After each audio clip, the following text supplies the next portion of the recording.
তামুতুন্না ইল্লা ওয়া আনতুম মুসলিমুন। ইয়া আইয়ুহাল্লাযীনা আমানু তাকুল্লাহ হাক্কা তুকাতিহি ইত্তাকু। আল্লাহ তাআলা বললেন, হে মুমিনগণ। আচ্ছা, আমরা যখন ডাকি, কোনো মানুষকে সম্বোধন করে ডাকি, তখন যারা ব্যবসা করে তাদেরকে বলি, হে ব্যবসায়ীগণ এদিকে আসেন, হে রাজনীতিবিদগণ এদিকে আসেন, হে টিচারগণ এদিকে আসেন, হে ইঞ্জিনিয়ারগণ এদিকে আসেন, হে পাইলটগণ এদিকে আসেন। বড়জন ছোটদেরকে সম্বোধন করে ডাকে। আল্লাহ তাআলা ঈমানদারদেরকে ডাকলেন, ইয়া আইয়ুহাল্লাযীনা আমানুত্তাকুল্লাহ। ঈমান যখন তোমরা এনেছ, দুনিয়ার কোনো কিছুকে ভয় না করে, ইত্তাকুল্লাহ,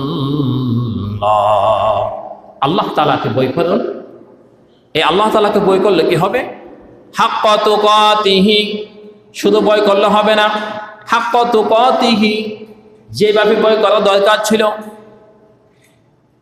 শুধু বাবাকে বাবা মানলে হবে না, বাবাকে বাবার মতো করে সম্বোধন করতে হবে, ভয় করতে হবে।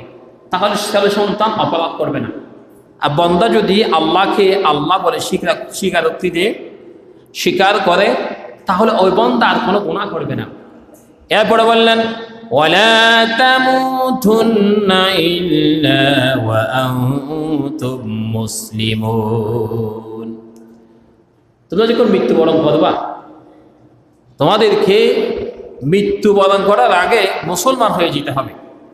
কারণ মুসলমান হতে পারলে তোমাদের সফলতা, আর মুসলমান হতে না পারলে তোমাদের ব্যর্থতা। নাক্কাব আমাদের 1999 শতাব্দীতে একজন লোক ছিল, ওনার নাম আল্লামা আবুল হাসান নদভী রাহিমাহুল্লাহ। তিনি নাকি একদিন জুমার দিনে, এরকম জুমার দিনে ওনার খাদেমকে বললেন, আমাকে একটু উজুর পানি দাও, গোসলের পানি দাও, আমি গোসল করব। তো তিনি গোসল করার জন্য গোসল করতে গেলেন, গোসল করলেন। প্রতিদিনের মতো জুমার দিনে সূরা কাহাফ যেভাবে তালাওয়াত করে, উনিও সূরা কাহাফ তালাওয়াত না করে কুরআনুল কারীমের একটি আয়াত তালাওয়াত করা শুরু করলেন।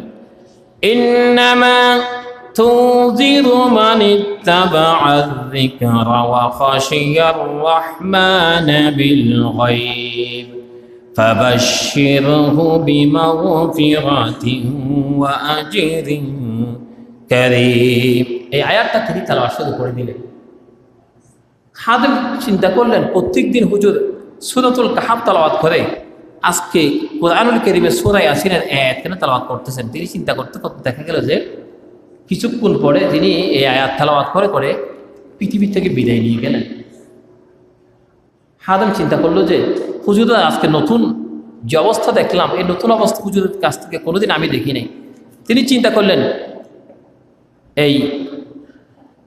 হে আমার হাবিব, আপনি এই কুরআনুল কারীমের মধ্যে তাকে সতর্ক করুন, যে কোরআন অনুসরণ করে, কোরআন মেনে চলে, কোরআনের জীবন তার জন্য মেনে সমস্ত তার জীবন কোরআনের সাথে রঙিন করে ফেলে। তাকে আপনি কোরআনের দাওয়াত দেন। তাকে আপনি যখন কোরআন দিয়ে বই দেখাবেন, সেই বই পাবে। কারণ কোরআনটা হচ্ছে আল্লাহর কালাম। অন্য কিছু দিয়ে আপনি যদি বই দেখান, সেটা সামরিক বই হবে কিছুক্ষণের জন্য। কিন্তু কোরআন দিয়ে আপনি তাকে কোরআনের দাওয়াত দিয়ে দিবেন, কোরআনের দাওয়াত যখন তার কাছে পৌঁছে যাবে, তখন সে এমনভাবে আল্লাহকে ভয় করবে, তার পুরো জীবনটাকে তিনি পরিবর্তন করে আল্লাহর দিকে মোকাফিকি হয়ে যাবে। সমস্ত নাফরমানির কাছ থেকে সে নিজেকে বিরত রাখবে। আল্লাহ সুবহানাহু ওয়া তাআলা আরেকটি আয়াতের মধ্যে বলেছেন, ফাত্তাকুল্লাহা মাস্তাতা'তুম। এর মধ্যে আল্লাহ সুবহানাহু ওয়া তাআলা বললেন, তোমরা আল্লাহকে ভয় করো তোমাদের সাধ্য মতো।